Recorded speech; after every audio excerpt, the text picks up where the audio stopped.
আসসালামু আলাইকুম। নতুন একটা ভিডিওতে আপনাদেরকে স্বাগতম। তো আজকে কাজ নেই, এর জন্য কলা গাছ লাগাবো। তো আমি আগে পরে কখনো কৃষিকাজ করিনি, তো এখন আস্তে আস্তে করতেছি, আস্তে আস্তে আইডিয়া হচ্ছে। তো আমার নানা বাড়ির থেকে 60টা কলা গাছের পোয়া বলে কলা গাছের চারা বলে, এটা আমি নিয়ে আসছি। আমার কোনো টাকা লাগে নাই।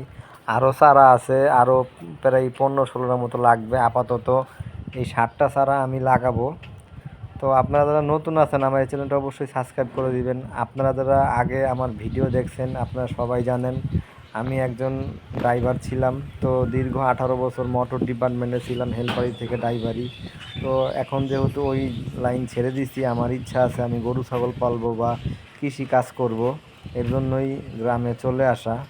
এক কাজ আসলে কত ভালো লাগে, আসলে গাড়ির লাইনটা ছাড়ছি এর জন্যই। রাস্তায় খাইতে হয়, রাস্তায় ঘুমাইতে হয়, এর জন্য ছেড়ে দিছি। তো 60টা পোয়া আমার লাগানো শেষ। ভিডিওটা কেমন হয়েছে অবশ্যই কমেন্টস করে জানাবেন। আরও নতুন নতুন ভিডিও পেতে অবশ্যই চ্যানেলটা সাবস্ক্রাইব করে দেবেন। আজকের এই ভিডিওটা এই পর্যন্তই। আপনারা সবাই ভালো থাকবেন, সুস্থ থাকবেন, আর আমার জন্য দোয়া করবেন। আল্লাহ হাফেজ।